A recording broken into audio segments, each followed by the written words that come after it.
দুটো সবুজ আছে, মাঝে একটা সাদা আছে, এটা তিরকম কোনায় ডিজাইন, ঠিক আছে। এই যে দেখুন এখানে যে 3D, এখানে যে 3D, এই যে ভিডিওতে আমরা মাপ মার্বেলের যে মাপ গুলো হয় কাজের করার পরে যে মিস্ত্রির সঙ্গে মাপটা মানে সেগুলো বলেছিলাম একটা একটা করে আমরা এরপর মানে বোঝাতে আরম্ভ করবো। যেটা আমরা জানি যেভাবে আমরা মাপ করি সেটাই বোঝাতে চেষ্টা করবো।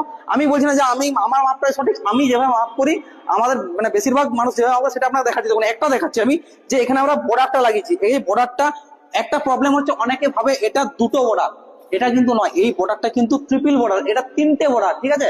এটা হচ্ছে দেখুন এই যে দুটো সাইডে দুটো সবুজ আছে, মাঝে একটা সাদা আছে, এটা 3টে। মাঝের সাদাটা অনেকে বর্ডার পাবেন না, কালারটা সাদা হয়ে গেছে তার মানে 3টে কাটিং করে লাগানো হয়েছে, মানে এটা ট্রিপল বর্ডার, 3টে বর্ডার লাগানো হচ্ছে। আপনার রুমে যদি 10x10 রুম হয় তাহলে যদি এটা রানিং ফুটে যত ফিতাটা ঘোরানো হবে, যদি 38 ফুট ঘুরে 40 ফুট ঘুরে এই বর্ডারটা, তাহলে 40 × 3 হবে কিন্তু, ঠিক আছে। আর তারপরে দেখুন এইখানে যে বরফি গুলো দেওয়া আছে এগুলো কিন্তু অ্যাকচুয়াল পিস হিসাবে মাপ হয়। আপনি মিস্ত্রির সঙ্গে যদি বেশি আপনার টুকরা টুকরা লাগে আপনি কথা বলতে পারেন কিছু টাকা কম বেশির জন্য, কিন্তু আপনার যদি সঠিক মাপ ধরা হয় তাহলে কিন্তু এগুলো পিস হিসাবে যাবে।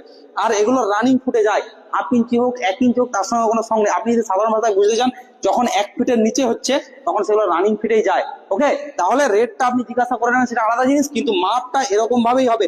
এইটা কিন্তু কোনোভাবেই মানে 12 বর্ডার নয়, এটা ট্রিপল বর্ডার, 3টে মাপ হবে, এটা 3টে গুণ হবে। তারপরে এটাও রানিং ফিট, এটা হচ্ছে এটাকে আমরা বলি মার্জিন, ঠিক আছে, এটাও রানিং ফিটে যায়। আর এই যে ডেডো বা স্কার্টিং এটাও কিন্তু রানিং ফিটে যায়। আর এর উপর যে বিট হোক ডিজাইন হোক সেগুলো কিন্তু রানিং ফিটে যাবে। তারপর কিন্তু যখন এই যে দেখুন আরেকটা জিনিস দেখায় আপনাদেরকে, এই যে এখানে আমরা যে ডিজাইন করছি, এই কোনাগুলো ডিজাইন করছি, এই যে এই কোনাগুলো, এগুলো তাহলে কিভাবে মাপ হবে? এগুলো মাপ হবে কিভাবে?